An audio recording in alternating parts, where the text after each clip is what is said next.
So how I got into healing, because I sacrificed myself like a lot of people. But 1996 was a big year for me. I had a triple whammy at one time, 3 things. I had to really be woken up, a really big emergency. Like I was teaching at uni at the time, and I was quite successful. I won a national teaching award. But I wasn't enjoying it.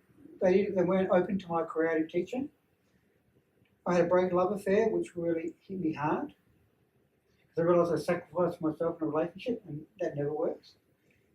And the biggest one was my friend was in a car accident, and he was drunk, and he almost killed himself. And when I went into the hospital to see him, and I don't like hospitals, and now I know why, like 100,000 people die in hospitals in America every year. 100,000. That's 3 times how many people die in Vietnam. It's like, why aren't people having a revolt? You know what I mean? And after I walked out of the hospital, this is in Adelaide, I sat in the Botanical Gardens, which is next to the hospital, and I sat there and I go, I've got addictions too. Like this guy was drunk, and oh my God, am I going to end up in hospital? And I go, wow, I've got to change my life. That day, I changed my life. And I went into university and I put in for long service leave. And I never went back. I thought, no, I'm going to learn a lot of healing so I know how to keep myself healthy. And I've only been to a Western doctor once in the last 20 years, and that was to get a vaccination to go to the Amazon. Because you've got to have a yellow fever to get back into the country. But I took that vaccination out of my body, and I teach you how to do that. Because these days, they're poisoning our kids with vaccinations, and they are poisons. And I'm going to have a lady come and speak who to my meetup group, who's an expert on vaccinations. She's done experiments on herself. And they've got things like rat poison in them and aluminium and mercury and a whole range of things.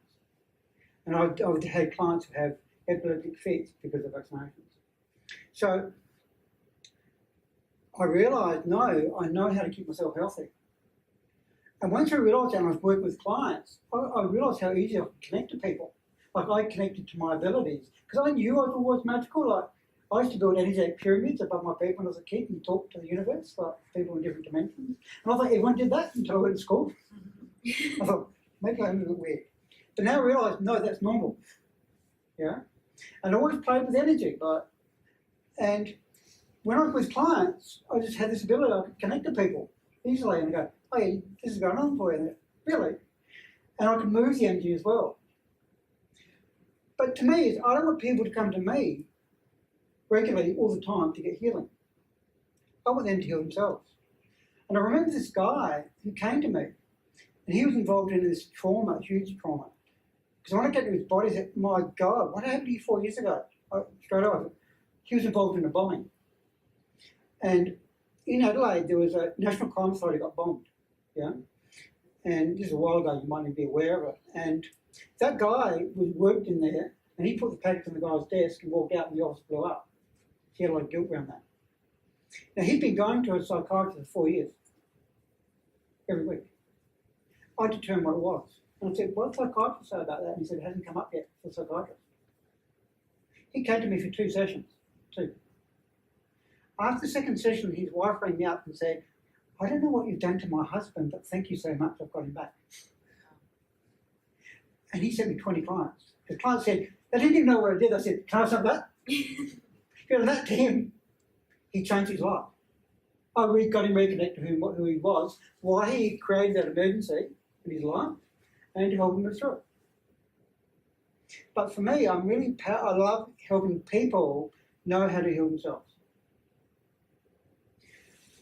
Does anyone know Edward de Bono?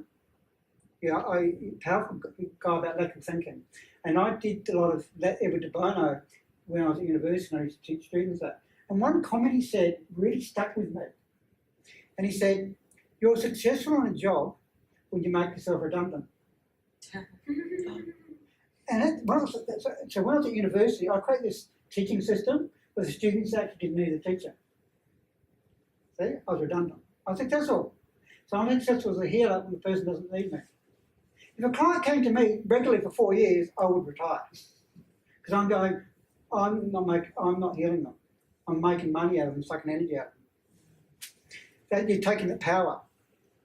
If you look at I play with words. If you look at the word therapist, the rapist, That's how the therapist breaks up. That's what some they do, the second energy. That's what I mean. No, this is about helping people be empowered, and that's what we're going to do here tonight. Is that cool? Mhm.